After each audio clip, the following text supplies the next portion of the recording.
we doing? What are we here for? Well, I'm glad you asked, John. It sounds like we should record a podcast called Unqualified Gamers, episode 52. I'm still, like, never going to get used to calling this podcast. I'll get used to it eventually, but calling it Unqualified Gamers Podcast. Like, listener, you've reached the Unqualified Gamers Podcast. But we don't really need to call it podcast, do we? Well, it's our podcast. Well, like, The Nerdist is a website, and it's not The Nerdist Podcast. Then what is it? Well, it's like Star Trek The Next Generation is a TV show, right? They don't call it Star Trek The Next Generation Show. They called it Lost Show. They did call it Lost Show. Yeah. But see, that was ABC. And we are not affiliated with ABC. Yet. We're not affiliated with them yet. Although ABC, if you would like to pick us up, we are here. Yes, I'm sure. Wait, are they Troy Aikman and Joe Buck? I think that is... No, I think that's ABC. I hate you so much right now. We can't be affiliated with them. I hate you so much right now. They're not Chris Collinsworth, I don't think. So for me, that's... Why are we talking about Thor?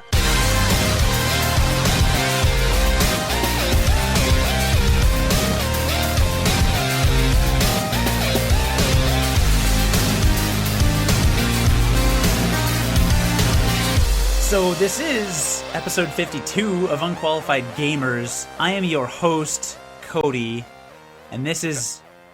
John. Oh, I'm sorry, what were you going to try to say? My name? No, it sounded like you were going to say something besides John. Well, I said my name. Okay. Because I'm also a host. Did you... Say my name. Did you do that? Hey, Beyonce just came out with a new album. Yeah, I heard about that. Hey, let's not talk about it, because I don't care. Well, you should care, because it sold like the most albums ever in a 24-hour period.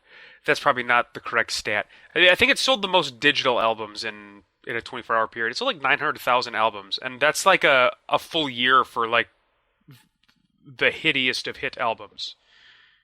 So, again, not caring about Beyonce, wow, this is the Beyonce podcast. This has been among one of the worst intros, I would say, to an episode. She is fierce. Yeah? What is she? I don't even know what that means. Okay, so John's been drinking. I've been working. You have been working. You're slap happy. I cannot wait. Are you even going to talk about video games in this podcast, or were you just thinking about Beyonce? She's fierce. Speaking of fierce, let's talk about our weekends briefly, and then talk about what our listeners been playing, and then maybe talk about what we've been playing. You know, the video game part of the video game podcast. Yeah, whatever. I think you may have finally beat me on weekends in terms of quality, happenings. Quality's not the right word, because there's various ways to measure quality of weekends. But you had a big weekend. I did have a pretty big weekend. I will admit, I would say I did pretty well this weekend. You had a weekend. So what exactly happened? What was going on? I had a weekend. So many things happened. All the things happened. Basically, every holiday party happened at once. It was very party heavy. My oldest brother, Jason, came into town Friday, and we saw Moist Boys. Have you heard of them? No, but that's an odd name for a group, I guess. I don't know. So, it is an odd name for a group, and I saw them in Lakeview, which, if you don't know Chicago, is very close to Boys Town, the oldest historically gay neighborhood, I think, in the country. Boys Town is like the capital of Chicago for the gays. And I saw Moist Boys in very close proximity to Boys Town. I think I've heard there's very expensive housing there. I don't know why I've heard that. It depends. It's where, in Boys Town specifically? Yeah. Not much more than the surrounding area. It's not like a lot nicer. There's a lot of bars, but okay. Anyway, yeah. Continue. So anyway, but yes. So when I told people I was saying Moist Boys, I just assumed, because like all the gay bars there have kind of a subtle innuendo, like they're all called Hydrate or wow, that didn't really sound like innuendo, did it? That doesn't sound like an innuendo at all. I'm confused. Well, what does that mean? Look, they do have bars there that are kind of innuendo. I can't think of any, okay? Oh. Like hydrate That was and really orange bad. and bar orange juice. You know, orange juice. Oh, worst podcast beginning ever. So anyway, I saw Moist Boys. Moist Boys is actually Ween's guitarist's side project. You know the band Okay. Ween? Nope. Okay, all right. Well, this conversation's over. I actually am not very familiar with Ween either, but they are a very, very popular band. Our friend Jonathan, who lives in Moscow and co-hosted a previous podcast, was very interested in the fact that I went because they were great. But the highlight of the show was not that for me. Whatever lead singer of Moist Boys it is this 50-some-year-old dude with short gray hair who came out with his shirt off and looked like he was on every drug. Every drug. I mean, he probably was. He was missing so many teeth. And after 3 songs, he just pulled out a cigarette and started smoking on stage, despite the fact that there's no smoking indoors in Chicago. Dude, the Moist Boys are going to do what the Moist Boys want to do. He sure did what he wanted to do. The guitarist, obviously, from Ween was totally sick, so that was awesome. But this lead singer was insane. And about halfway into the show, they made it, not the band, but the establishment. I saw it at Cubby Bear, which is a bar right across the A street from very popular, famous bar in Chicago. Is it? Yeah, absolutely. Yeah, so it's literally across the street from Wrigley Field. So halfway into the show, they made an announcement. John Smith, or I don't know what the name was. Some guy. Your wife is stage left. Please come get her. An ambulance is coming for her right now. So that's the kind of show it was. A lot of metalheads and presumably copious amounts of cocaine. But like I was saying, that wasn't the highlight. The highlight for me was their opener, which is a band called Sealed Casket. Casket with a K and sealed with a C. Sealed Casket. Is that a wrestling reference, or is that just a name for a band? It's a name for a band. They're from Okay. Madison, and they are like a Tenacious D type of band. Oh, And okay, right on. They're so funny. They were so, like, I was laughing out loud between every song. They have a song about how he has the power of 5 dicks in one dick. That absolutely sounds like a Tenacious D song. Yeah. They had one called Drink and Drive. There's a song about breaking the rules. The only internet presence I've found outside their Facebook page is they are on the new MySpace, which I've said on record before is actually a really cool music streaming service. So actually check it out if you're interested. But Sealed Casket, they were really funny. The lead singer speaks in a terrible British accent and talks about how he's from England even though he's from Madison. And my oldest brother actually knows a guitar player from Rockford who was initially playing with them or something. So he it's like a friend of a friend of a friend kind of thing. But he's speaking in a British accent. After the first song, he's like, "Hello, Chicago. We've changed a lot since the last time we played here. We talk about breaking the rules, but we don't want you to break any rules. We're going to play by the rules tonight. No breaking the rules tonight." And he split the audience into 3 teams. He's like, "All right, let me hear from the red team. Let me hear from the gold team. Let me hear from the brown team." But there's no, like, assignment or any way of actually distinguishing who's on what team. He just kind of yells out who's on what team. And it was just very silly. It was very silly. And after one song, he said, "Who here has stomach flu? Who's got stomach flu?" And I just thought it was very funny. So that was Friday. Good. Yeah, that was Friday. I hopped from there to my cousin was doing an improv show across the street at midnight, so we went to that afterwards. And then Saturday was the coup de grace. Saturday was the climax. Saturday was T-Box. Do you know what T-Box is? I have absolutely no idea what T-Box is, but I saw tweets all over with hashtag T-Box that day. Yeah. T-Box is the 12 Bars of Christmas. It is a very high-profile bar crawl in Chicago. It has been going on for over 10 years. I have no idea how long it's been going on. I want to say like 10 or 15 at least. But It's a 12-bar crawl? oh, well, not anymore. It used to be. Now there's like 54 bars or something. So the way it works is you pay... I actually went for work, which I'll get to, so I didn't have to pay the admission. But the admission essentially is you can buy a wristband and a badge, and you can get into any of these bars starting at 8 a.m. Saturday, after the opening ceremony. The opening ceremony takes place right by Wrigley Field, and it was sponsored by, T-Box was sponsored by Golden Crisp cereal this year. Apparently, it's a big tradition to have cereal involved in this event, as much as possible. It's a really weird tradition. I know. To me. People were carrying around boxes of cereal everywhere, throwing cereal at each other. I had Fruit Loops rain on me several times, as well as Golden Crisp. And the opening ceremony, they have some kind of ceremony involving cereal mascots and cereal, and then it's off to the bars.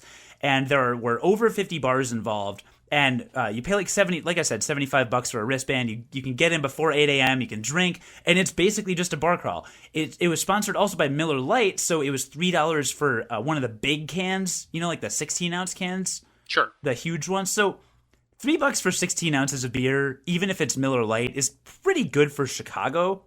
You know, you can get pretty tanked off $20 for that. You know, so people make it an all-day affair, and I started out kind of slow. I started out at 10 o'clock and went to a couple places. And then a little after noon, one of my friends knew a security guy that got us into a bar. And we just kind of went to town.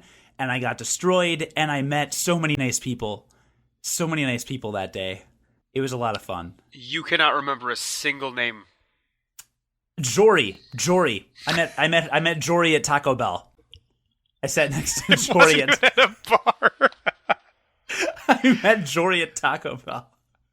No, here's the thing about it is everyone dresses up in outrageous clothing, like Santa costumes. Santa costumes, sexy Santa costumes, a lot of sexy costumes. Of course, yeah. I mean, why? Elf costumes, pajamas, pajama onesies, red pinstripe suits, anything that you can think of. I was there with a couple Santa Clauses. I'm trying to think. It's Santa Claus. I mean, it is. People are dressed like reindeer. People are wearing crazy hats, and like people have Christmas sweaters everywhere, ugly Christmas sweaters, and people string Christmas lights to themselves and walk around with Christmas lights and batteries flashing, and it's Halloween meets Christmas meets Alcoholics Anonymous. And it sounds pretty good. It was so good. You know, and the thing is, so over 30,000 people participated on Saturday, and I guess it brought in over $1 million in revenue before the day even began, is what I was hearing somewhere. So it's a really huge deal. Some of my friends in marketing have told me that you can get a job at T-Box, and that your job literally year-round, like you'll have a salaried job, and it's working for T-Box, which is one day of the year. Wow. Yeah, but it was pretty special. I drank until 4, ended up at Taco Bell, ate a lot, went home and napped, woke up, realized it was only officially going on for another couple hours, went back to Cubby Bear, drank a whole bunch more, and that was all she wrote. And then I went to 2 parties after that. It was a very excessive drinking weekend, but if you ever, like, everyone in Chicago gives it a bad rap, right? It's basically, oh, everyone there is super drunk and stupid and annoying, and it's really nasty, and it's like a lot of bros. And I kind of get that. But at the same time, being drunk around noon, I seriously did talk to like 20 people, and they were super friendly, and like, because you're all part of one. It was like going to a gaming convention. For alcoholics. And an alcoholic convention. And sexy Santa Clauses, yeah. So, I don't know. So I was at T-Box, and then I went to another party on Sunday night. So I went to like 7 parties in the span of 4 days. 7 or 8, essentially. It was a good time. Was recovery day, was it at least an entire day? No, recovery day was Sunday until... Actually, I didn't drink Sunday night, so I did recovery day Sunday. But I did go to a party Sunday night and just didn't drink. Yeah, that was probably a smart decision. But yeah, like search for hashtag T-Box. It's just TBOX, listener, if you're interested. You'll see a lot of people wearing stickers too. They hand out stickers. I had a bright pink sticker that said T-Box Virgin because it was my first T-Box, and that was my opener for about every girl I talked to. I would see a girl in a pink stick. One girl I saw on the sidewalk, I see her and I was like, hey, you're a T-Box virgin too. It's your first year. And she goes, we're friends. And I was like, what? And she's like, we're friends. And I was like, I don't know. They're back there. I don't know where I'm going. And she didn't say a word, grabbed my wrist, dragged me across the street to Cubby Bear. That's how I ended up at Cubby Bear. Brings me inside. And then she walked away and I don't know where she went. But then I met two other girls. I took a selfie of me with these two other girls and put it on Foursquare with the caption, I have no idea who these girls are. Yeah, it was, boy. Well done. It was sloppy. It was sloppy and wonderful, but I say don't judge it till you try it. Sloppy and wonderful for everybody, though. I mean, it sounds like everybody had a good time, so. That's the thing. It's a bunch of people going out to have a really good time. And it's like, if you're sober and you walk through, you're gonna hate yourself and everyone. Why would you walk through sober? Exactly. Why would anybody do that to themselves? So I get that, but if you're in on the fun and all you have to do is just play along and just wear something stupid, go out and drink, I will not judge those people, because if they just want to have fun, who am I to judge? Who are you to judge, John? Who are you? I'm Judgy McJudgerston. Who are you literally? Judgy McJudgerston. That was my Christian name. Judgerson or Judgerston? Judgerston. Okay. Yeah. Okay, good. So I'm assuming that is why I am okay to judge. And I'm assuming you had a weekend. I did. Once again, it was a working weekend, so that was kind of what I did. We did put the crib together. Oh my god. So that was pretty cool. I've been kind of used to buying IKEA furniture, like, for most of my adult life, because it's cheaper than other furniture.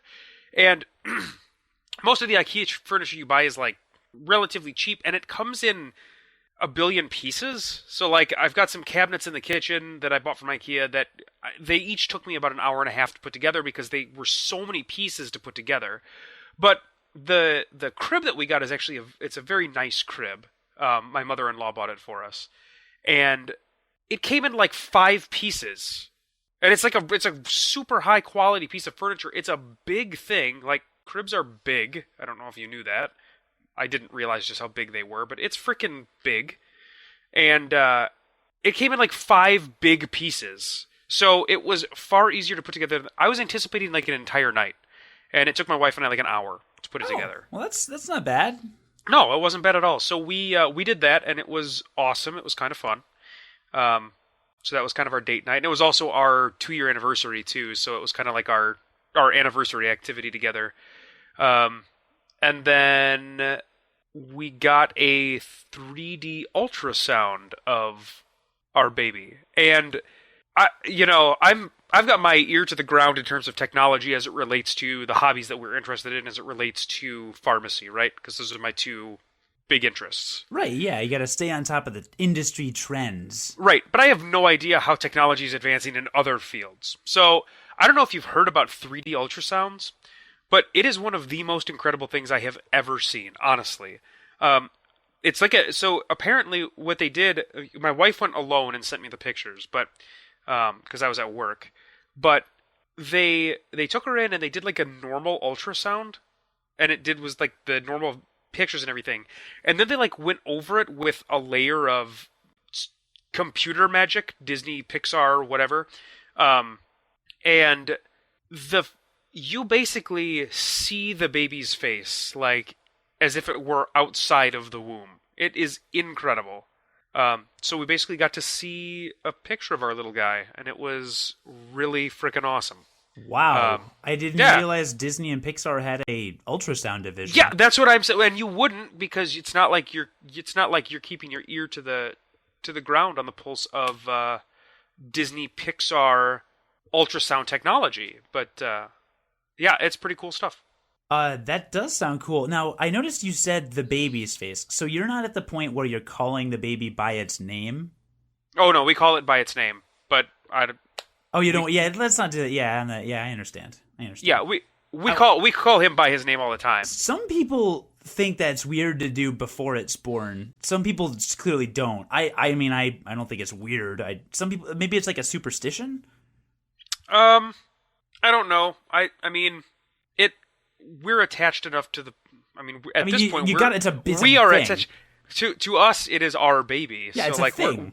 Right, we are attached enough to it that like no matter what happens to it at this point, he's kind of our little guy. So, I don't know. I guess, I mean, when you name something, it kind of signifies an attachment, right? So, yeah. I don't know. He's named. He's ours. Well, but anyway, that was really cool. And so that was kind of my weekend, and then the rest was work because some weekends I have to work. See, and this is exactly what I talk about every episode is, yeah, I had a big weekend, but you had a 3D baby face ultrasound with Disney Pixar. So it's how? I kind of knew I was going to beat you. I hate you so much. I'm not going to lie, I kind of knew that. So. I was essentially drunk for 72 hours straight. And to be honest, it kind of sounds fun. It's not like I'm ever going to kind of have that in my life ever again. So yeah, a little jealous of that. Well, okay. Well, someday I'll be you. I will literally be you. I'm going to body snatch you, and I will have a baby. Body slam me? Yeah, I'll body slam Steel you. cage match me? Speaking of steel cage match you, that brings us to our next segment. Oh no, what have I done? It was a seamless transition, actually. What did I do? Into the world. There's a segment that deals with wrestling? No, there's not even a little bit.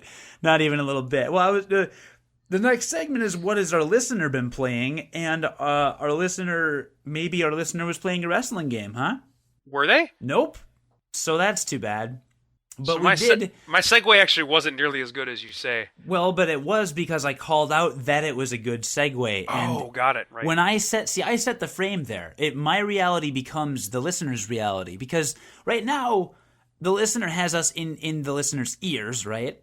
And if you think about Star Trek II: The Wrath of Khan, the creature, in order to mind control Chekhov, is inserted into what orifice of his body? The ear. You were close. But no, it was the ear. I don't know what the word orifice means. Okay, so hold on, I'm writing down that you're swearing already. You're not really, but I'm not. Orifice is a pretty naughty word. Orifice is a pretty naughty word, let's face it. So, listener, we asked you on Friday what you were going to play this weekend. Justin said he's going to play more of The Last of Us. Click, click. Now, those two clicks I just said were not me clicking my mouse. That was Justin saying click, click, because there's clickers in that game, which, John, you would know about if you would actually, play that game and stop being dumb and not playing it. Just food for thought. I'm sorry, what game? Let's see.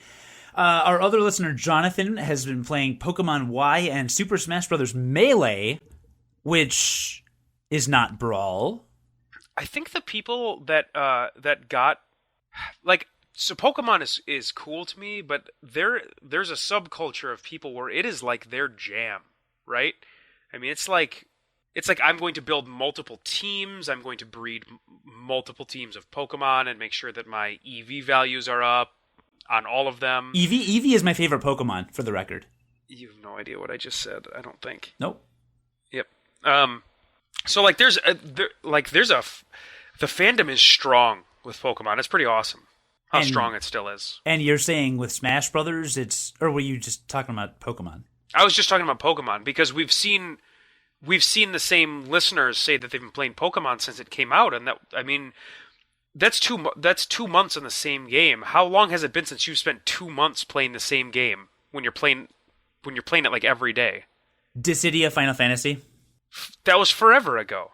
It was a while back, yes, but yeah. But I played that game every day for probably 4 or 5 months. Sure, and that's my point, is that like that same kind of fandom exists for Pokemon. It's pretty awesome. Very cool. And I thought you were going to say something about Smash Brothers Melee. I'm going to come back to that in a second, because that actually legitimately segues into something else I wanted to talk about. Nora says that I will be playing ... suspense build. I'm building the suspense verbally. Wind Waker in all caps. I'm guessing she means... thank God. I was so tense there I until know you that. told me. Well, that's... Yeah. I'm guessing... I need to get that as soon as I get my Wii U. Yeah, you do. I'm guessing she means Wind Waker HD, since it's the newer one, but either way, it's a good choice. It's a good thing. And Christopher is going to finish up his first season of franchise mode in Madden 06 and continue fighting through the controls of Skyward Sword. No one else seems to have my issue. So that's interesting. Yeah, you never said you had any problems with the controls of that game. I thought there was a minor learning curve. Like, it was intuitive, but you had to just get used to... I think what the main thing is... So the Wii Motion Plus controller is a 1-to-1 response, right? And that makes sense. But if you point the remote far off the screen, then it stops registering. And I think what would happen to me anyway a lot of times is I would like do a sword swing, but my wrist would get a little carried away, and my wrist would go like a full 90-degree snap, so it was pointing completely away from the TV, and then it loses the Wii Motion Plus's kind of reception, and you kind of have to like make sure it's within a certain realm. I'm totally talking out of my ass. I could be completely wrong about this. I thought, again, it was very easy to use once I got like an hour or two into the game. I just noticed a couple movements were maybe confusing the Wii a little bit, but maybe that's it. I don't know. Maybe try and control your movements. If you're playing Madden 06, then maybe he's like a strong, like athletic dude, and he's like flicking around the Wii remote. And he's smashing the Wii remote on the desk. Play! Right. Play! It's not working. Yeah, because only huge jocks play Madden games. We all know that. That's science. It is science. It's not true. Madden 06, that's kind of funny to me. I think that's kind of an old one to be still playing, but it is what it is, right? Well, I think it's an old one because 06, I think, generally refers to the year. So, like, what if it was the 6th Madden? Well, no, in because... the year of our Lord, 1906. I can't. So before we go any further, I did fail to mention one other thing. Oh, well, thank God. John forgot to mention one more thing and remembered it. Yeah, we also picked out, so I was given the option of a few different video game related things to put in the nursery. And so my wife sent me a list of like 7 things that I could pick from. And so I got to pick like the one thing that's going to be hanging in the nursery. And I picked like it's a very tasteful wooden framed Mario star. So it's like it's like etched out in black and white, like a large frame on the wall. So that's pretty cool. Yeah. But she sent me options that I never would have thought that my wife would have allowed in the nursery of our baby. Like the one that I could have picked that I didn't, because I didn't think it would make a lot of sense to the average Joe coming in to the nursery, was a small like collage type thing of all of the characters of Final Fantasy VI. In like a knitted thing. And while that would be really cool for like my man cave, right? I just, as far as the nursery goes, I thought I would pick something, a little more tasteful. So we went with the wooden framed Mario star, which I think is pretty awesome in itself. Oh, that's super cool. Yeah, that was the thing I failed to mention. I thought that was worth mentioning. So why didn't you go with the giant poster of the liquor from Resident Evil 2? You know what's really funny is she sent me a Resident Evil one. It was Yeah, it wasn't like a scary, horrible artwork one. It was another little like crocheted one with little icons of various items that are used in the Resident Evil series. So there was like a green herb. There was the umbrella symbol. But they're like small and cute, not in a way that looks scary. But yeah, that was also picked. Hell, our first date was Resident Evil 2, man. Wait, really? Yeah. Are you serious? Yeah. That was our first date. That was my first date with you too. What? Oh, so speaking of Smash Brothers Melee, hey, that was mentioned earlier. I downloaded Project M the other day. Do you know what that is? I do. It's a Smash Brothers mod for Brawl that makes Brawl more like Melee. Yep, that's correct. Okay. I have not played with it much. I barely played it at all because I played like 2 matches, then realized that I actually like Brawl better than Melee.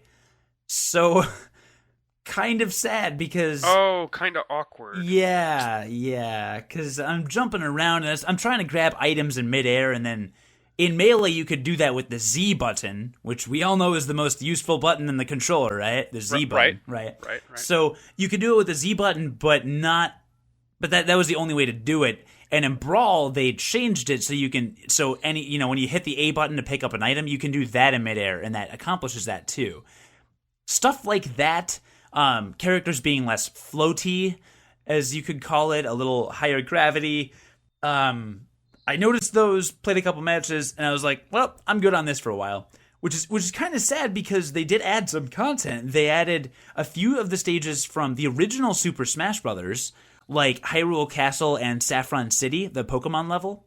That's pretty cool. Yeah, and they added 1 or 2 levels, I think, from Smash Brothers Melee that didn't make it to Brawl. I think, but don't quote me on that, even though we're doing a podcast. And they also added Roy and Mewtwo as playable characters. That's pretty impressive to add characters to an existing game as just a fan-made stuff. That's Yeah, pretty absolutely, cool. absolutely. I mean, even knowing that their character models would be based on Martha Lucario, that guy, the blue one, even knowing that, I think that's pretty cool. I would have liked to see Dr. Mario. Although, you know what? Dr. Mario might be in it. I need to double check. I don't think he is. But, so it's kind of lame because, I can't play these extra, throwback stages if I want a, true Brawl experience now. But it's cool. I have to play around with it a little bit more. But they made it because, that's why I thought you were going to be talking about Smash Brothers when you talked about how Pokemon is some people's cup of tea, because in the Smash Brothers community, the people that are still insanely obsessed with it and play it all the time generally are Melee players, because Melee was a competitive game that's played in tournaments and things like that with a crazy meta game and all this other stuff. And Brawl is very widely considered in the competitive gaming community to be a non-competitive or amateur game that you can't really play competitively because there are inherent issues with the game that make it unbalanced, such as tripping, for example. You remember tripping? No. So in Brawl, your character can randomly, literally trip and fall, just randomly. Okay. I'm fighting you, I dash towards you to do an attack, and suddenly I literally, Bowser literally trips and falls. Okay. So what's wrong with that? It unbalances the game because it's completely random. Okay. Competitive gamers... So Fox only. Competitive gamers do not like random elements, okay? They like a perfectly balanced game with no variables, which is why you end up with Fox only, no items, final destination all the time. Yeah, that's true. I mean, that's why I play League of Legends, and there's nothing random in anything there. Everything is balanced on purpose the way that it is. Right, exactly. Yeah. I mean, in the Melee fighting game community, they have 30-some stages in Melee, and I think 4 or 5 are tournament legal, because the other ones have too many random elements.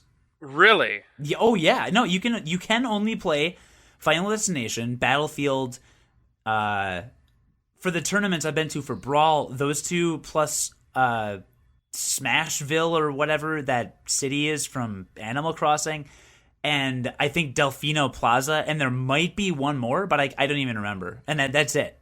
Oh, right on. Okay. Yeah, really fun. Really fun. So, I guess maybe my thing is that I just never considered Smash Brothers to be a competitive game of kind of any kind. It was just kind of fun. Aren't there a lot of other far better tuned fighting games to kind of get your rocks off if you're in that community? Yeah, but they don't use Nintendo characters. Yeah, that's true. So, I don't know. But I did get Project M. If you want to look for it, listener, just Google Project M Smash Brothers. It'll be the top result, and you can download it. All you need is an SD card, which is 2 gigabytes or fewer. You only need a few hundred megabytes, actually. But make sure it's an SD card and not a high-capacity SD card. The Wii has issues reading those when you're playing mods, so generally SD cards that are over 2 gigabytes will be called SDHC, or high-capacity SD cards, and those are no good for the Wii. So you might have to specifically buy a smaller one for the Wii to access, and this goes for most Wii mods and things like that. But you don't have to mod your system or anything. You literally just put the software on the system like the tutorial says, on the card like the tutorial says, run Smash Brothers, go to the stage builder section, it runs some script, and then launches the game. It's super easy. Very easy to get to work. Very cool. Yeah, so there's that. And, so before we launch into our games for the week, I was going to say, next week we should do a year-end review, don't you think? I think that'd be fair, absolutely. Okay, so next week we'll do our year-end review. And pick a game of the year. And pick a game. Do we have to pick a game Game of the decade. Do we have to pick we a should game? Make a top 10 list. Should it be? You want to do top 10 next week? We should do a top 10 list. Okay, so Why not? Yeah, all right. You do 10 through 6, and I'll do 5 through 1. That's not really kind of what I meant. What did you mean?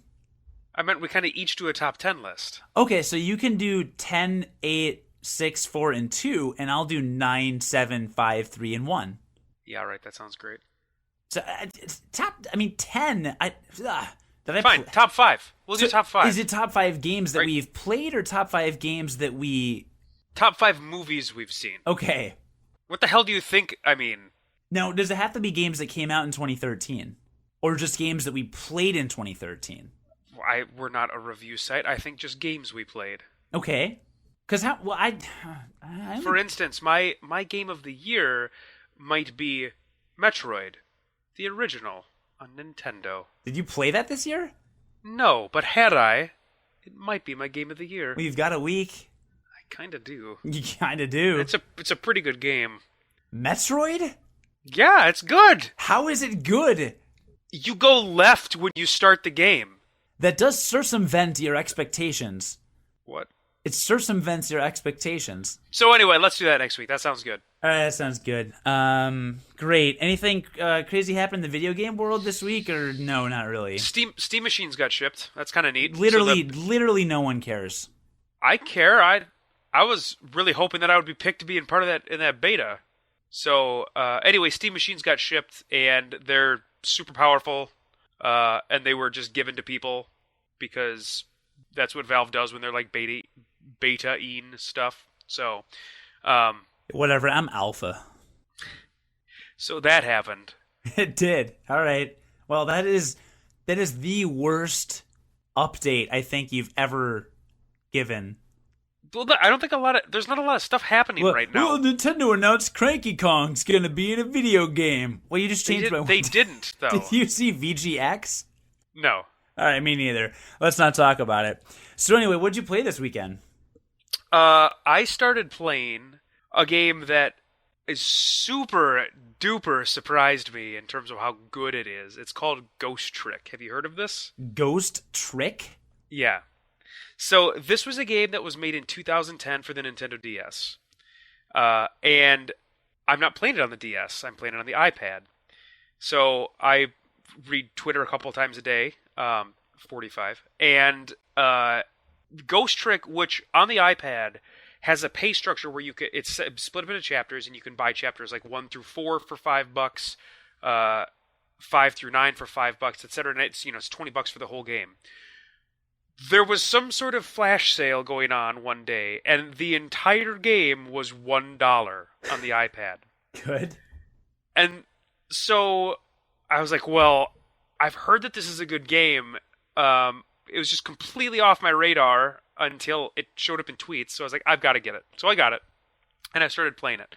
And again, it was a 2010 DS game. It had a lot of buzz when it came out, but I don't think it ever made any waves in any large mainstream areas. But it was generally accepted to be a very good game. So I had heard about it, and that was another reason why I decided to get it. So I started playing it, and it's published by Capcom, and I don't know if it's the same team as Phoenix Wright, but it sure feels like the same team as Phoenix Wright. You've played the Phoenix Wright games? I've seen them and I've read them. Like I've read the writing in them and kind of know their tone. And this game has a very similar tone to those games. Okay. So it's I guess it's best described as like an adventure game. But it's just got this really cool premise. So you're this character who you don't know the name of when you first appear to the player, but you find out immediately that your character is dead. And he can't remember anything when the game first starts. But you just see his dead body. And the very first thing that happens in this game is you see a woman come up and investigate your dead body, and an assassin comes and shoot her point blank with a gun. So I like start this game, and it's got these cartoony graphics, and it's got these like really, really dumb character styles that are like outrageously like over the top. You know, like your main character's hairstyle is so dumb. But in like a funny cartoon way. And then the first thing that happens is like this chick gets shot in, and there's no gore, but the assassin just comes up to her and point blank with a shotgun, and she crumples over dead. And I'm like, whoa, this is way darker than I anticipated. Like, kind of crazy. So that's the very first thing that happens. And you're approached by a desk lamp, that is inhabited by another spirit, and the desk lamp tells you that you're a ghost with basically a ghost with superpowers. Can we just go back to that sentence? The desk lamp tells you that you're a ghost with superpowers. Yeah. And... like I said, the game's really goofy. Yeah. But it's also very dark. So, you find out that you have the power to like inhabit inanimate objects, and there's a bunch of like rules to your to this power. So like you can inhabit like dead people, Okay. and we're talking about like freshly dead people. Like these are people throughout the game that are dying in the scene with you. It boggles my mind how like dark some of the concepts of this game are. Anyway. So you can inhabit like dead people, and you talk to them, and they immediately recognize that they're dead, but nobody seems to have a problem with it at all when they find out that they're dead. What? Yeah, it's kind of funny. They're just like sometimes they're just like, oh, I'm a little sad because you know like I was gonna have a really good dinner tonight, but you know I guess it's okay, but that's one of the rules, and the other thing is that you can inhabit other inanimate objects, and you can. The reason it's called Ghost Trick is because the ghost aspect is you inhabiting these things, and then for a majority of the items that you inhabit, you can use a trick, and the trick manipulates the item in the real world in some way. So, for instance, in the very first chapter, when you are like moving around, once you realize that you're dead and can inhabit other stuff, you like in order to move across the level, because you only have a very short distance in which you can jump from item to item. You inhabit like a folded ladder, and you use the trick to unfold the ladder, and it makes it very long, and you travel with the ladder as it unfolds, and that allows you then to move on to another object. So there's this really cool like world manipulation aspect of this, and that's what makes it kind of like a puzzle game. But you also have the power to go back 4 minutes before somebody dies to save them and like change their fate. So the game is really about going back 4 minutes when you see people die to change their fate in some way. And in order to do that, you'll be manipulating the environment with these ghost tricks. And, hey, that's the name of the game. I see what you did there. I see what they did there. And there's also some like timing aspects. So like there's this that's also kind of a really cool thing, because very early, the way they introduce this to you is they have you need to move a flag up a flagpole, and so you have to turn on a blender, and then while the blender is on, move the rope for the flag to pull it up into the blender, and then before the flag goes all the way up the flagpole, without you on it, you have to then pause real quick and jump to the flag to go up to the flagpole. So there's some timing aspects too that are only getting more complicated as I'm playing the game. But the story is just this really quirky, fun, but incredibly dark story. Like I've already seen 4 or 5 people die in front of me that I've had to save. Here's a good example of how dark it gets. In the second chapter, you have to save a dog that gets shot point blank with a shotgun. So you can travel through phone lines because ghosts can do that. Yeah. This game is so weird. You travel through phone lines, and you travel to the house of somebody important in the game. And there's a little girl in this house, and the little girl is going to die too. But the dog gets shot in the face with a shotgun because it's barking at the intruding assassin. And so you inhabit the dog to talk to the dead dog. And the dog sounds like a regular dog. So like he talks like a human, but he sounds like you would expect a dog to sound. Like Scooby-Doo? No, like you're talking to the dog, and you're like, why are you barking all the time? And the dog's like, I don't know. I just get so excited when somebody comes to the door. I just have to say, and then it just says in really big font, like, welcome. And and the dog is like got this stupid large smile on his face, and he's yipping. It's cute and adorable and dark and fun, and it's got this emergent story now where like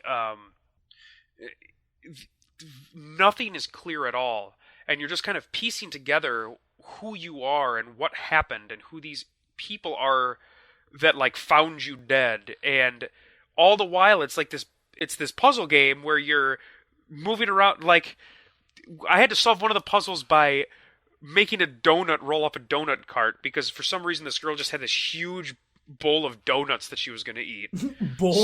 Donuts? Yeah, she's like, I think I'm going to have donuts for dinner. That was like one of the things she said. So she just goes and gets this bowl of donuts on a cart. And I had to roll the donut off of the bowl to get a mouse to come out to start eating the donut, who I then opened a cabinet door to shove the mouse underneath the sofa. And the dog chased the mouse under the sofa, which then led the little girl to get under the sofa. So, and the other cool thing is, I have no idea if there are multiple ways to solve these puzzles. I think there are.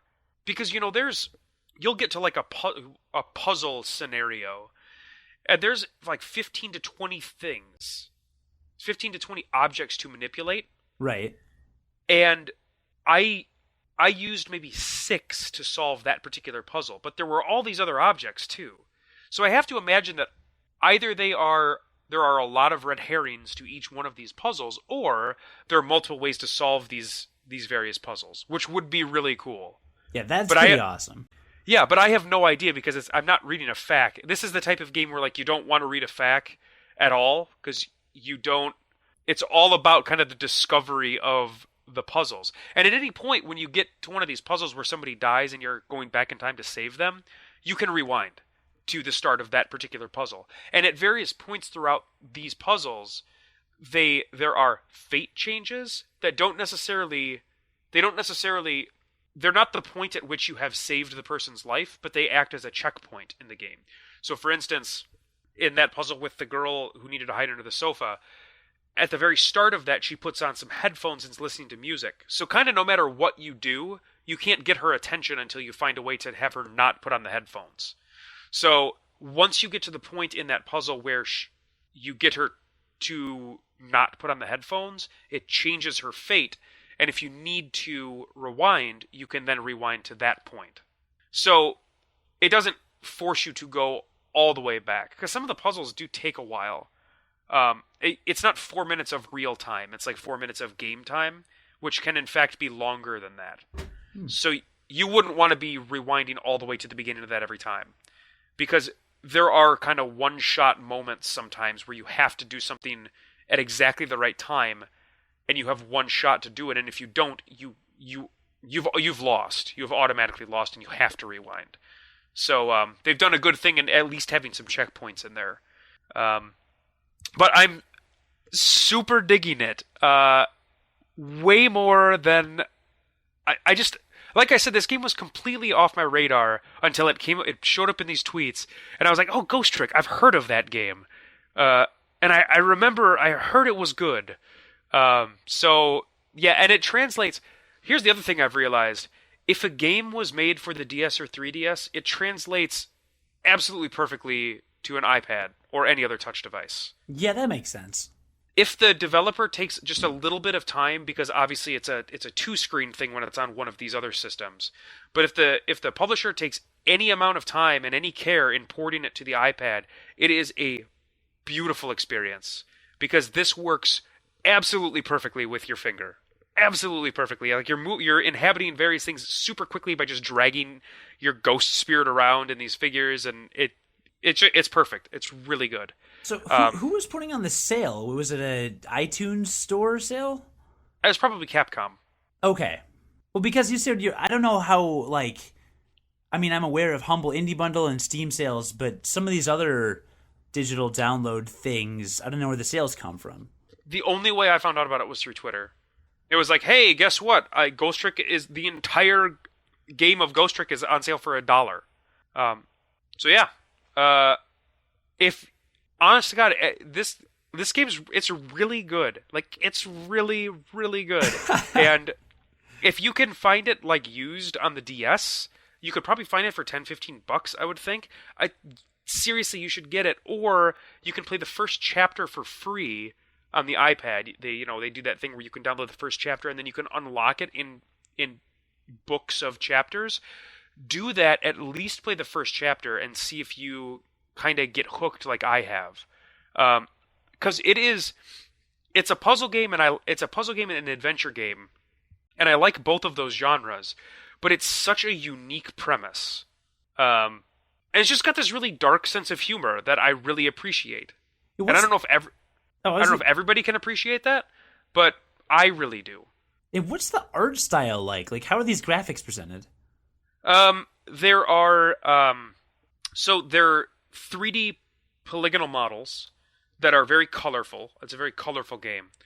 And then when people are talking, there's an anime style 2D drawing that kind of pops up, and then of the entire character, so like full body character, kind of like Phoenix Wright. Mm-hmm.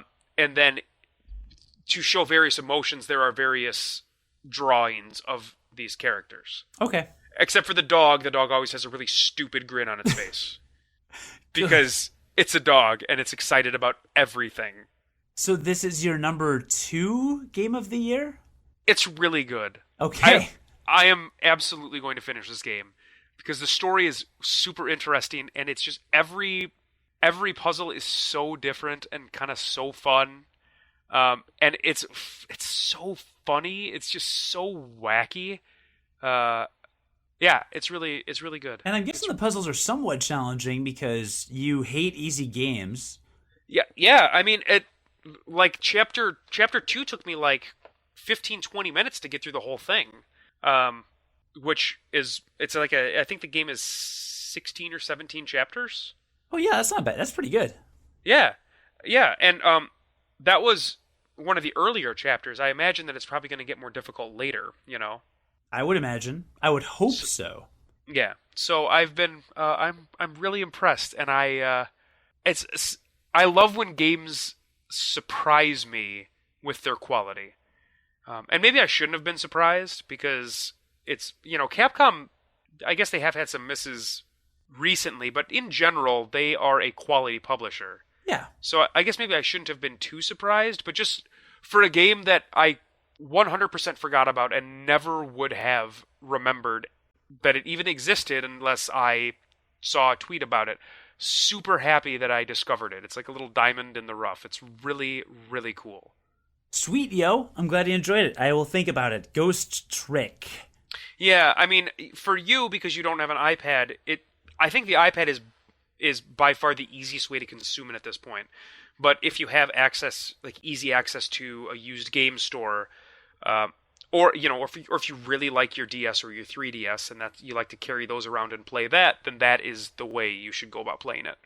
I really like my 3DS. Right, but if you have an iPad, it's honestly the easiest way to do it because it's just a really quick download, and you can play the first chapter for free, which you can't do on the DS, obviously. Right, no, but I really like my 3DS. That's good. You should. Yeah, but really, I really like my 3DS. Have you used all the holes on it yet? Speaking of holes on it, I was actually going to talk about the 3DS for our podcasts today. That's incredible. I gave you a segue. You gave me a perfect transition. Best transition. Great, so that was a good transition. And what I did is what I'm going to do right now, I'm actually going to review 5 3DS games. My God, I've got to go to bed soon. How are we going to do this? Because they're short reviews. So allow me to open up my 3DS so I remember what they are. There's the clicks. Do you hear that? Mm-hmm. You hear those clicks? Pretty impressive, huh? Sounded super clicky. I lied. 6 3DS games. You have an XL, right? I do. Yeah, the XL's so good. It is. Is that what you have? Yeah. Cool. Great.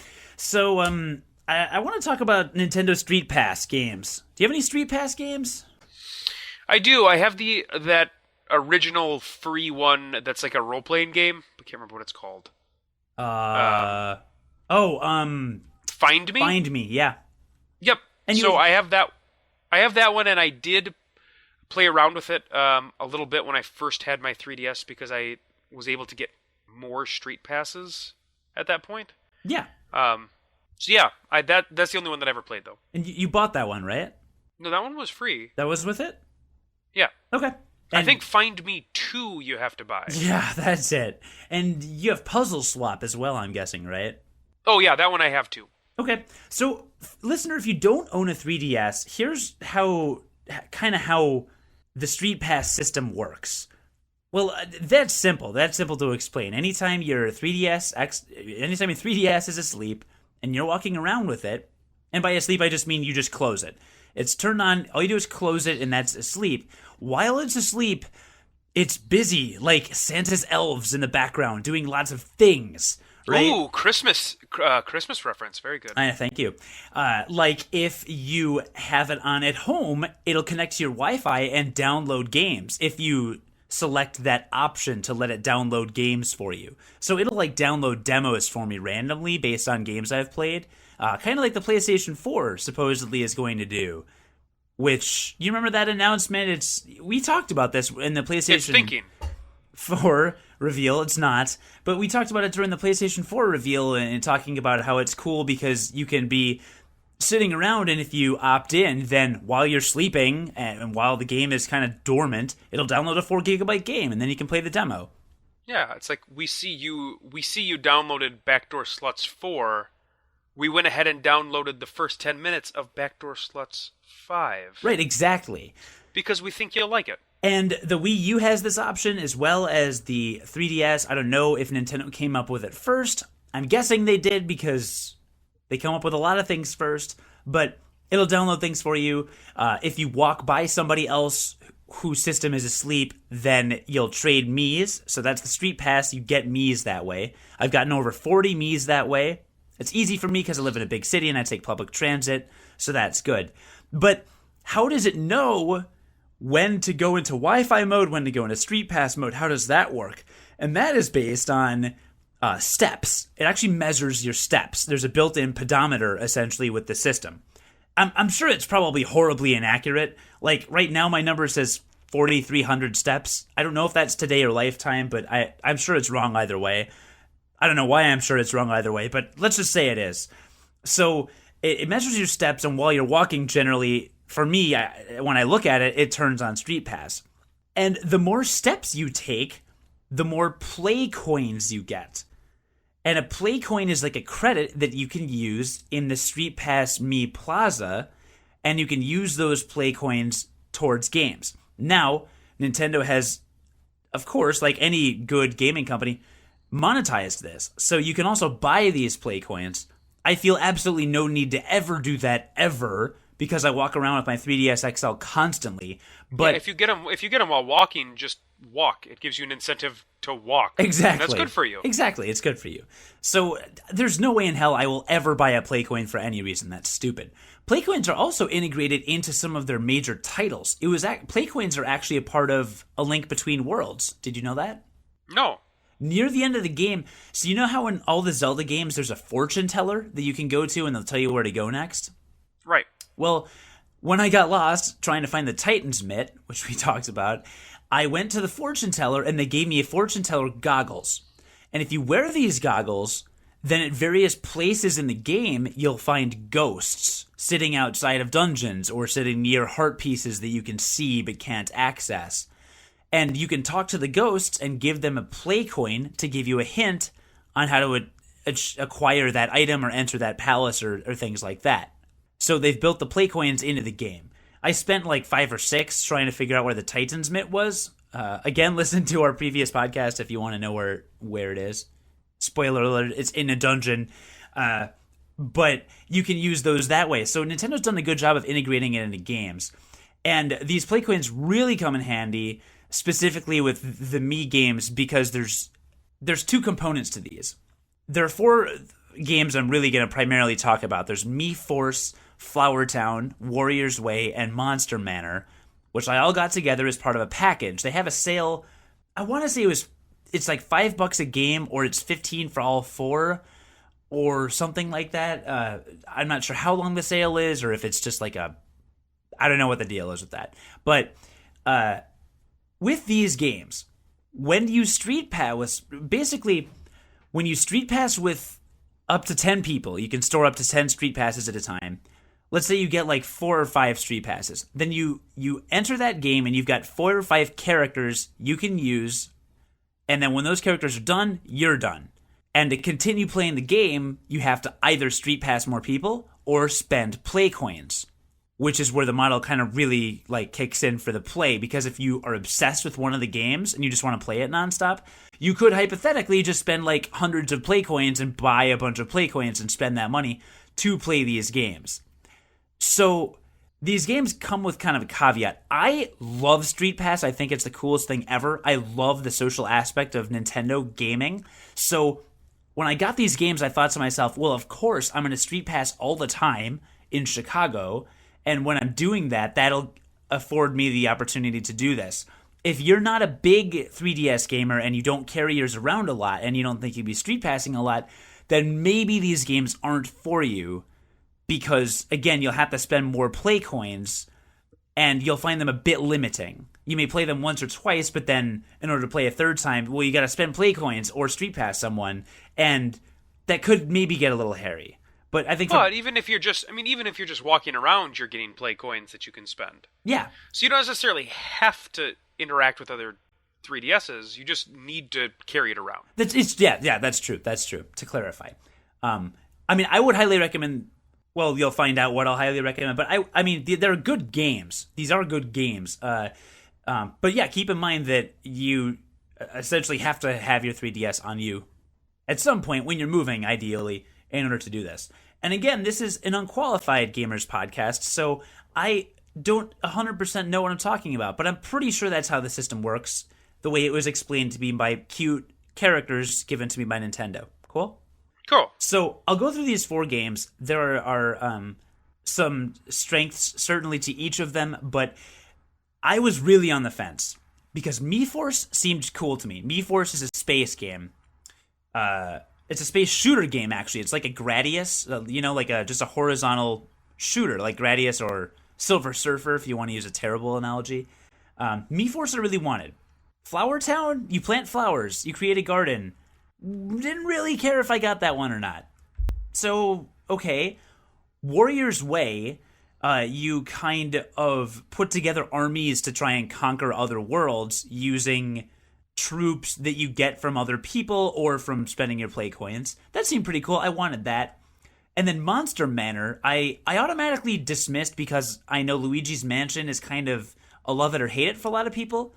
I've heard from a lot of people it's really good, but then for some reason I never really tried it, and I feel like I wouldn't like it even if I probably would. Have you ever played Luigi's Mansion? No. Yeah, me neither. So for some reason I thought I wouldn't like Monster Manor. But I'm looking at this deal, and it's a one-time only deal. Nintendo says straight up, they're like, or you could pay $15 for all 3 or all 4 of these games, but if you buy just one game, then this offer goes away forever. So it's like, okay, they got me. So I got all 4 games, and I'm glad they did because they do different things. So Mii Force, I'll start with Mii Force. Mii Force is my favorite of all these games, I think. It's super fun. The music is very like sci-fi, spaceship-ish. It's kind of very hokey. You're part of the Mii Force, which reminds me of Power Rangers. You enter this game with you and up to 10 Miis that you've found, and they put you in basically a Gradius type level. Again, you're just a spaceship, you move up and down and left and right, but it's a horizontally scrolling and occasionally vertically scrolling shooter. There are 3 directions that you can fire your weapons, right? There's forward, slightly up, slightly down, and then backwards. You start out with 1 Mii. So your Mii launches, you've got that, your ship shoots forward, it's great. Then, you're fighting bad guys, you shoot some things. Well, then you shoot a bad guy and another Mii pops out.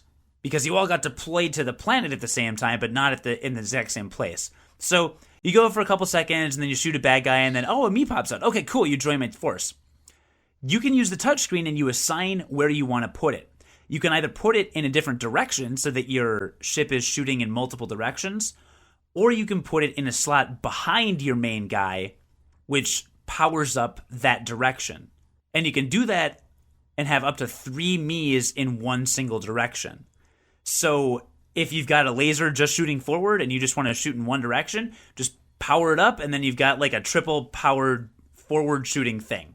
And then as you progress through the level, you rescue more and more Miis. So if you street pass like 8 Miis and then get them all, then by the end of the level, you're super, super powerful. So that's the way that the mechanics work. That's pretty much it. You can hit L and R to rotate your ship as well. So you're rotating and shooting in different directions as well while you're doing this. And it's just smooth. It's fun. I love shooters like this. If I ever bought an arcade cabinet ever, I would buy Gunbird 2. Do you remember Gunbird 2? Gunbird 2 is really good. From the what was that arcade we used to go to? Nickel Arcade. No, it wasn't Nickel World. It was the one on it was the other one on Riverside. Oh. Forever ago. We were like seriously 8 years old. It had Alien. Was it Game Factory? Was it a Game Factory? I don't remember. It was the one with Alien versus Predator. Yeah, I know. Yeah. Our game. So what's the end game to this? Like to this particular game? Well, like so, once the level is done, do you lose your Miis? Yeah, and that's the kind of annoying thing is it's so fun when you play these games you want to play multiple levels, but like you play it and you beat the level and it's great, but then it's like, okay, Miis, you're dismissed. And then you have to either spend play coins or find other Miis to play another level. So that I don't love, but that's kind of inherent in the actual like structure of how the game is played, Right. So my only complaint about this game is that I can't play it more, which is, I think, not the worst complaint. No, that's a good complaint. Yeah. It's interesting, but like, what are they supposed to do? I mean, the model is based off of their street passing, which you have to interact with other people to do. They have to find a way to make you need to street pass more. Yeah.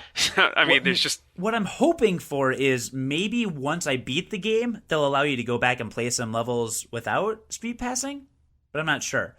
And Sure. When you use your play coins, you can either spend 2 play coins to hire a mercenary, and the mercenary's color is random, or 3 play coins to hire a Mii that you've used before, and you can choose their color. So, when you pick your favorite color when you create your Mii, each color is a different laser. So, like, the purple is just a straight laser. The black is like a bomb you shoot. There's a color that's like a wave kind of that shoots out. So that's kind of interesting.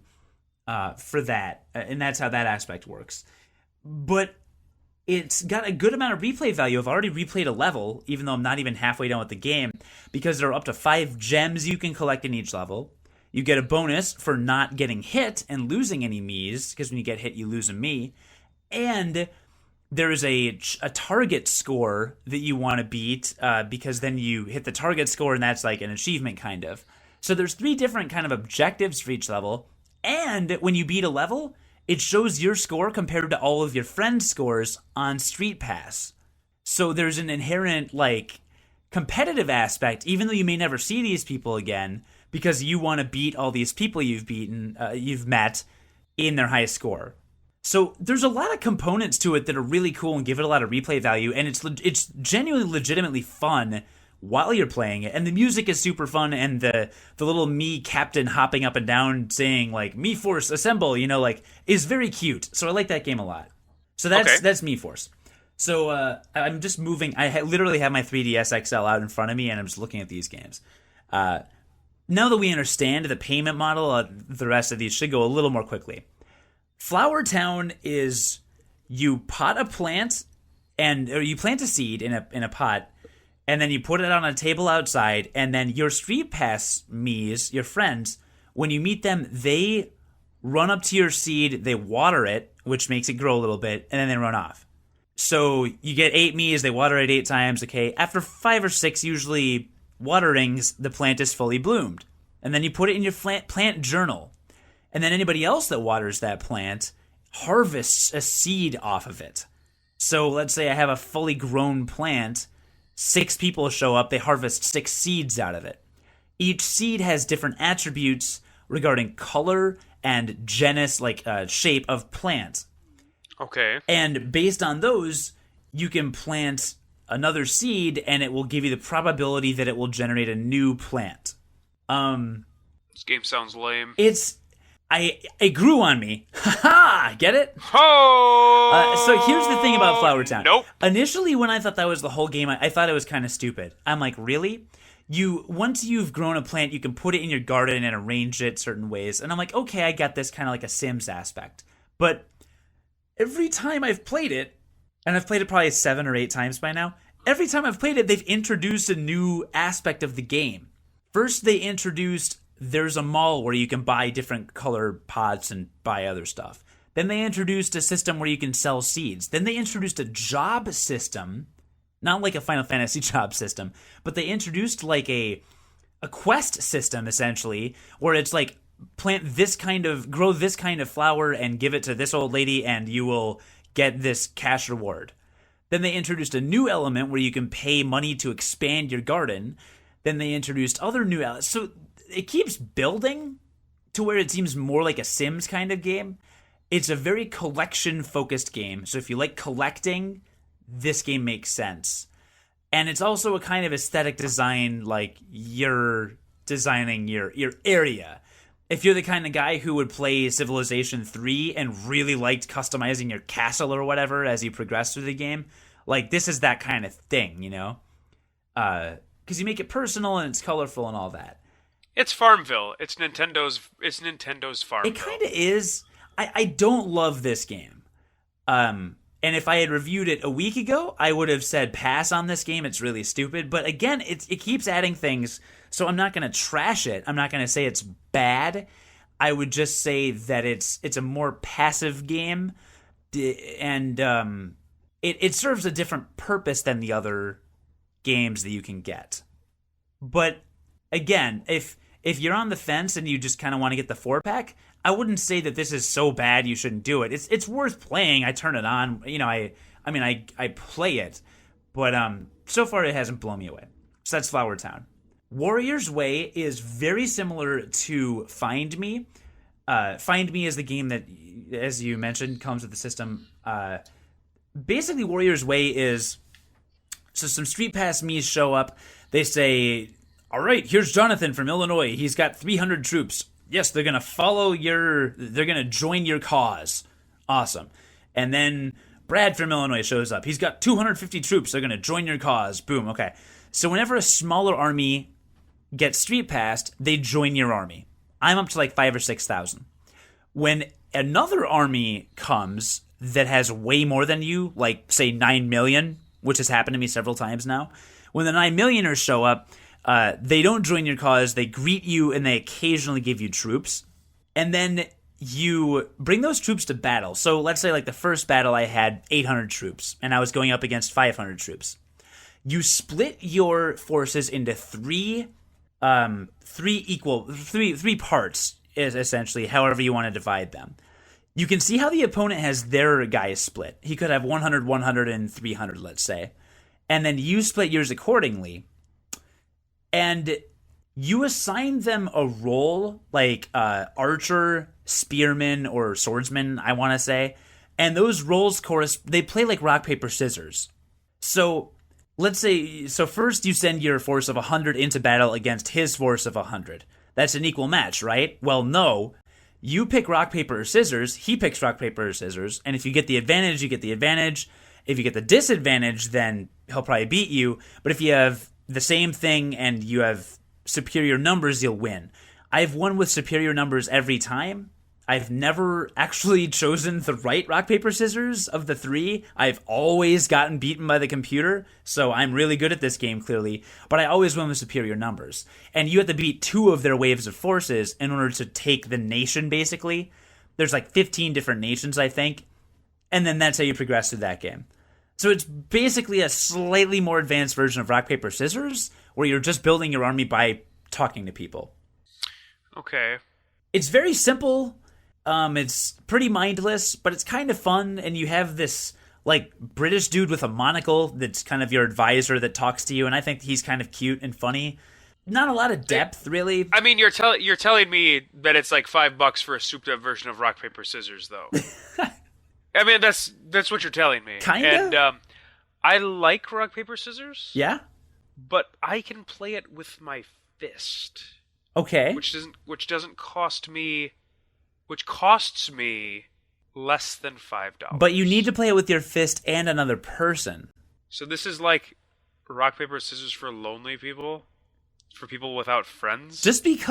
You're not selling me on this Just because game. I don't have friends to play rock, paper, scissors with doesn't mean I'm lonely or don't have friends, John. Come on. It's nothing special, but I think it's fun. It's fun enough. It's back of the box quote. It's not fun enough. You're a jerk. So Warrior's Way is what it is. It's fun enough. And here's the thing. Enough. Again, I've only played all these games a handful of times. There's stuff I haven't unlocked yet. I am glad I've gotten at least far enough in Flower Town to know that there's some stuff I haven't seen yet. If you unlock Dynamite, does it beat all other forms of armies? So the last game I'm going to review for never talking to you again until next week, is Monster Manor. And this one surprised me, as this actually might be my favorite. I know I just said the spaced one is, but I probably lied. Mii Force. I think Monster Manor might be my favorite. Monster Manor gives you the most playtime per session, I think by far, and the most variety in one game. And it's actually really fun. So you're in a Monster Manor. Okay, that makes sense. They incorporate the colors of your shirts. They incorporate an active battle system. They incorporate RPG elements. Like, it's a surprisingly in-depth game, and it's really fun. So Monster Manor is, you are given a floor plan, right? It's a grid. Let's say it's 8x8 tiles. Only it's not just a square. It's maybe like a plus symbol or something. Okay. You need to find the staircase to ascend to the next floor. In order to do that, you need to place tiles on the floor that open up new rooms. So let's say you're in the bottom center tile, right? You street pass a couple guys, and you street pass Chuck from Maryland, okay? Chuck from Maryland is wearing a blue shirt, so he has a blue piece. The piece can be anywhere from 1 to 6 tiles of varying shapes. A lot of them look like Tetris pieces, like tetrominoes. So let's say you get like a plus-shaped block. You can place that adjacent to your room anywhere on this overhead map. You place that adjacent to your room, and then you walk into that room. If the block I placed was a different color than the block I started out with, then the chances are you'll enter a battle, which I'll get to in a second. If it's the same color, then if you complete a 2x2 square of the same color, it opens up a treasure room and you get a treasure from a treasure chest, which can range from anywhere from being a new weapon of a particular elemental type to being a spare battery for your weapons, because all ghost fighting weapons are battery powered, obviously, to like an orb that lets you upgrade your items. So you're strategically placing these tiles, trying to combine as many of the same colors as you can next to each other, so that you get more cool stuff, and then strategically placing the other tiles so that you can explore and fight battles. The battles are very simple. Basically, A is attack or shoot your gun, and L is block. But you get a bonus for not getting hit. So a ghost will appear. You can mash the A button a couple times to shoot a couple, energy shots at him, and then he'll attack you just by watching his animation. It's not a passive battle system. This is all real time. You hit it a couple times, and then maybe hold L while your battery's recharging, so that you don't get hit by him.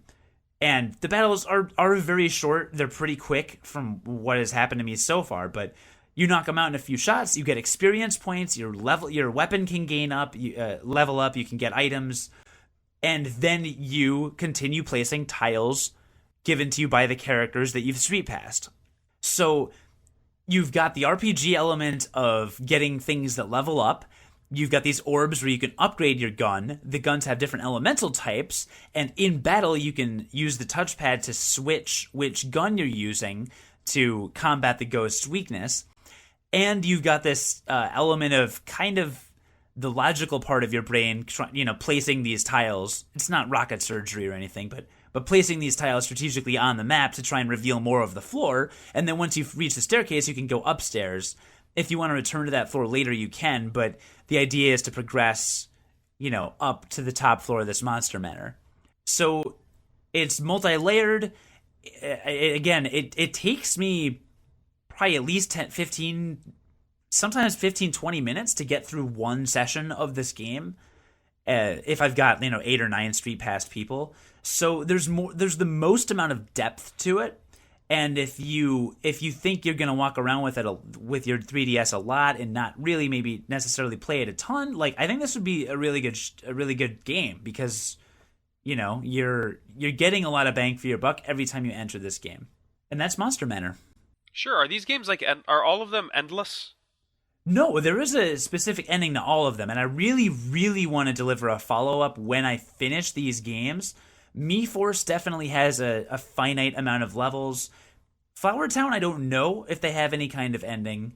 I know that you can continue adding journal entries to your Flower Journal. Warrior's Way has 15 nations, but I've already seen a big jump in the opponent's forces after the 4th level, so I'm guessing that'll take me quite some time to build up an army strong enough to beat. And Monster Manor, I can't remember the floor you have to get to, maybe 15 or something. But once you do reach a certain floor, it does say that is the end of the game. So again, I'll deliver a follow-up review once these games are done. But the other cool thing is, in all of these games, based on various achievements, maybe it's a high score somewhere, or maybe you open a certain chest in Monster Manor, or get a high score in the space game, or discover a new breed in Flower Town. These will give you Street Pass tickets. Is what I don't know what they're called. Streetpass Mii tickets. You can bring them to the exchange booth in your Streetpass Mii section, and you can buy costume items for your Mii. So right now, today's selection is a Tom Nook hat from Animal Crossing, an elephant hat, a whale hat, or a bird's nest hat. I'm currently wearing a Luigi costume that I got.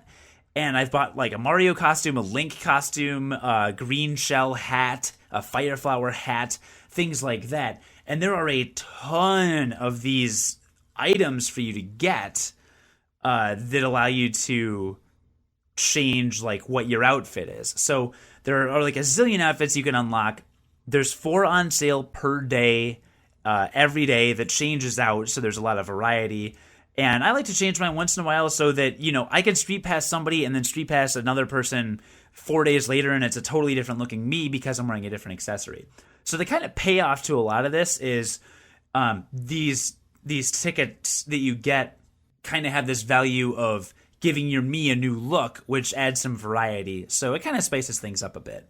And there's ways of getting them in all the games. I think I've gotten the most probably from the mansion one, the Haunted Monster Manor. I've definitely gotten the most from Monster Manor, but you get these tickets through all the games, and that's kind of the meta game that's the undercurrent through all of this. So those are the games. I would recommend getting the 4-pack just because of the value. I don't hate any of these games. Like I said, I'm not in love with Flower Town, but it is what it is, and maybe it'll continue to grow on me. Grow on me. Monster Manor is fantastic. I would definitely recommend Monster Manor, and Mii Force is really good. I just wish I could play it more. I wish I could binge on it, but I can't, because the levels are a bit short. I'll get the Mii's 5 minutes later, I'm done with it.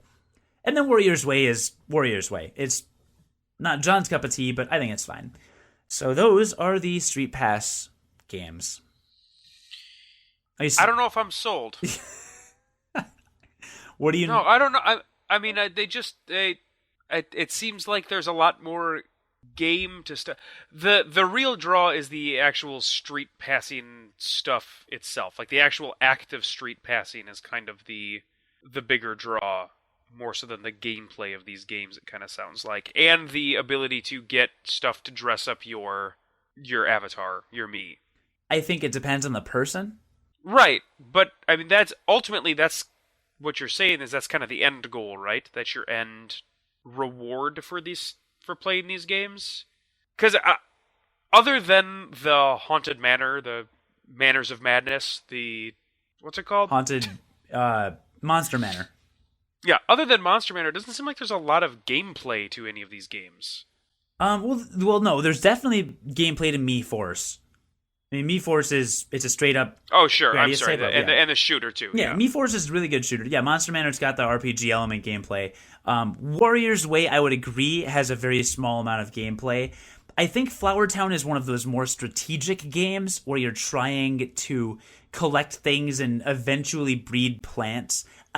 I've not gotten deep into Flower Town. I think there's more game there than initially meets the eye, and I'm just bad at it. So I would argue that for that one. Yeah, Warrior's Way is essentially rock, paper, scissors, so maybe not. You could argue that for most of the games you play, though. What, that I'm bad at them? Yeah. That's really funny because that's totally not true in any way, ever. So shut up.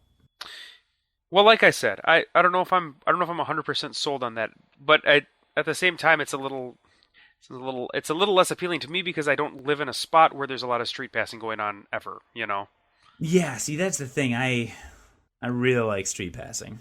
You're about in one of the only situations where if you make a game based on street passing, you're going to be able to get something out of it by living in Chicago and taking public transport everywhere.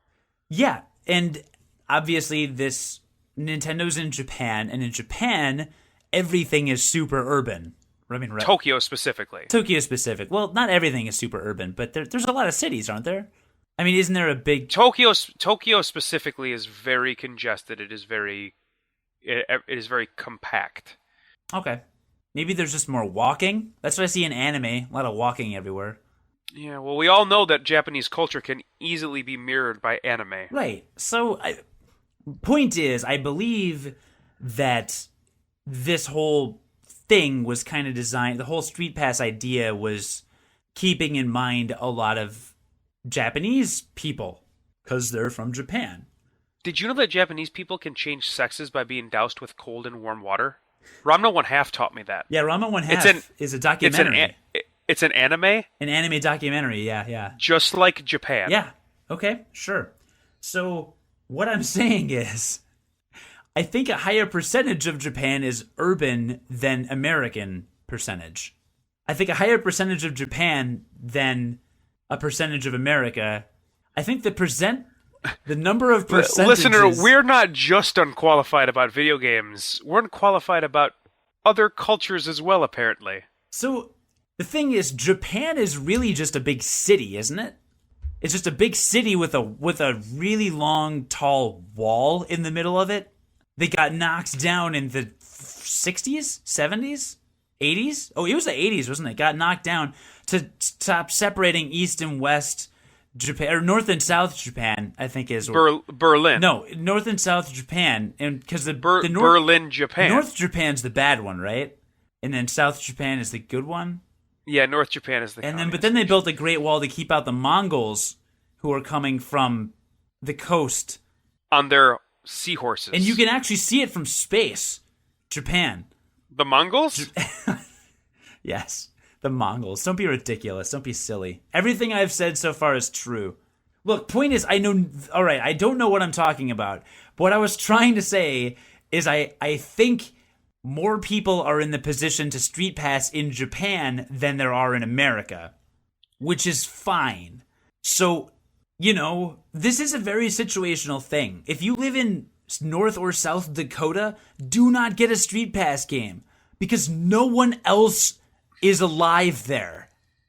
Now, I'd like to bring up another point, too. Nintendo has done some smart things regarding street passing, listener. So, if you've ever heard of Nintendo Zones, I want to say they are in McDonald's as well as some GameStops, but I know for sure that they're in some McDonald's. And there's this really cool thing that they do where if you bring your 3DS to these areas, they store, I want to say it's either the last person or the last 5 people that whose 3DSs were near these friend zones. And then when your 3DS gets near that, you download the data that is stored in those friend zones, and then your data is then uploaded to those friend zones. To the Nintendo zones. I don't know what they call them, friend zones. Yeah, I was going to say, I know all about the friend zone. You want to talk about the friend zone? I don't know what that is. It's what girls put you in when they don't want to put you out. Or it's when girls put you in when they don't want to put out to you. So you download the person or people that are stored in the Nintendo zone, and then your data then gets uploaded to the Nintendo zone. So it's just like it's basically a consistently placed street pass for people. So they at least recognize that America has challenges when it comes to street passing that maybe Japan doesn't have. So they at least have recognized that and have taken some steps to fix it. Why Nintendo? I mean, why Nintendo? Why McDonald's? Because they're the location to go for healthy snacks and all things good health. On my way to work, I walk by a McDonald's, and they have a 2 McGriddle for $4 special every day.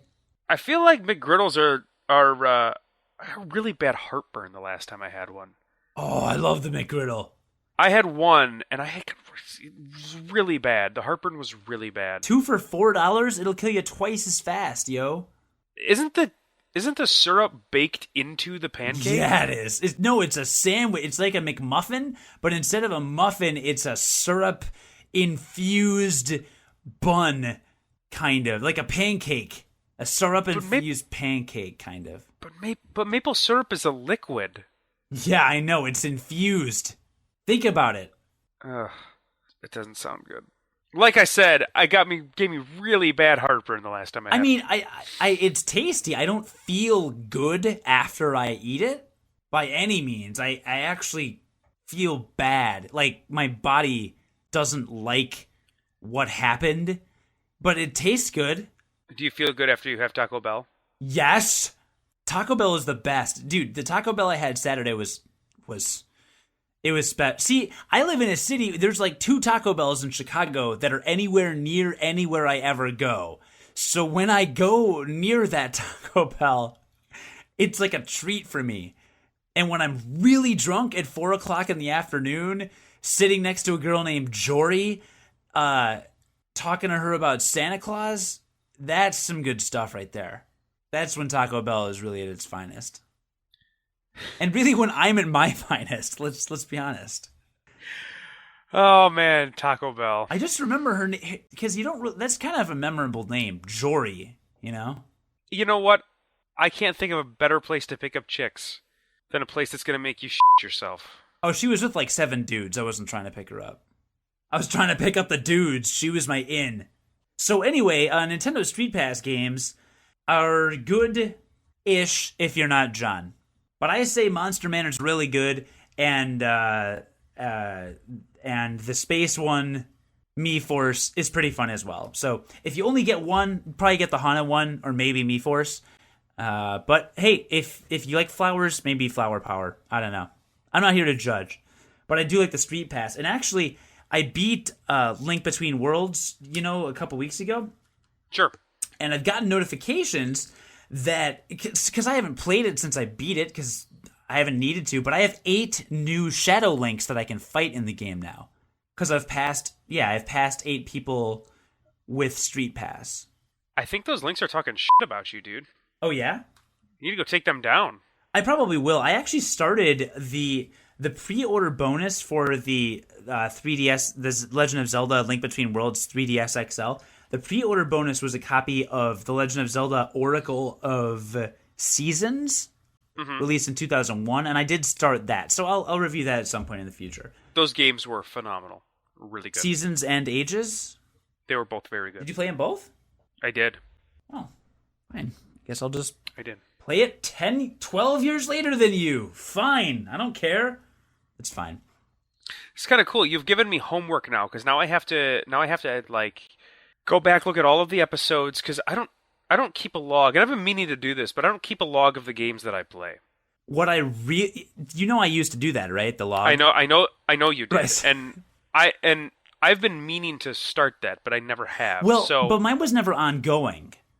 So listener, in case you're not aware, starting in 2008, I want to say, in December, I wrote a note on Facebook. You remember Facebook Notes?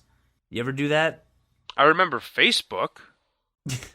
So Facebook had this feature called Notes, which they're still around, but no one uses them. And it's basically you write a blog post kind of, and it's called a Facebook Note. It's stupid. It doesn't matter. But I wrote a Facebook Note called 2008 or 2009 or whatever, year in review of video games.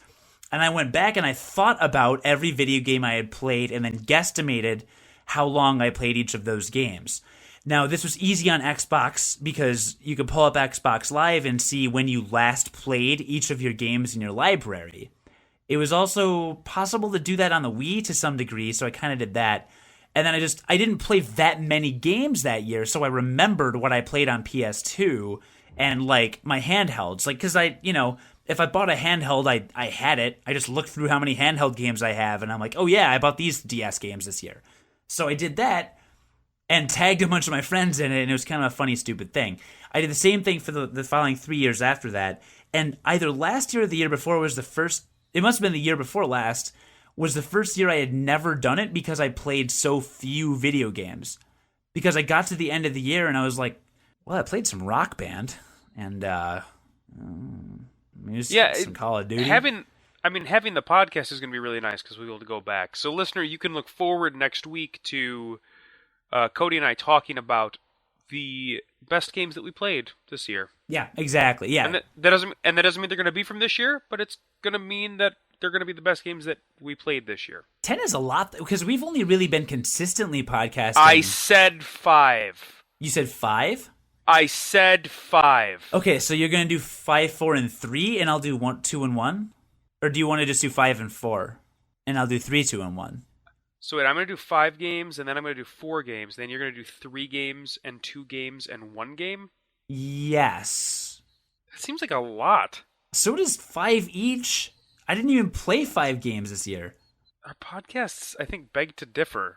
Well, only one way to find out, John, and that's by you going back and listening to every episode. Oh, no. Why did you say that like that? Because I know what our listeners go through by listening to this podcast. Speaking of our listeners going through stuff, unqualifiedgamers.com is under construction, so check back with that. I'm going to try and have it up by the new year. That'd be really cool. I actually think I have to get it up this week for various reasons, but won't get into that. So anyway, isn't this the point where you usually say, well, listener, thanks for listening, and then I just keep talking anyway? I mean, I would like to thank the listener for sticking it out if you've made it all the way to the end here. It was nice of you to join us. So I was thinking about Google Plus today. That was a really good start. All right, keep And going. Tumblr, and I was on the YouTube. Angry Video Game Nerd had a new video this week. It's pretty funny. I only watched half of it. Are we just going to have a conversation where we say different social media things? And then you were The Google Plus and the YouTube, and the Friendster, and the MySpace too. MySpace 2 is really good. Sealed Casket is on there. You ever heard of them? And the Dig It. I totally thought you were going to say the D. Are you on the D, John? Is that the Dig? Nope. Or is it? Just the D. Are you on it? Is it a drug? Get on that. Get on the D, John. You gotta jump on the D? You're going to jump on the D. So I'm supposed to let the D get inside me? Yeah. You sick.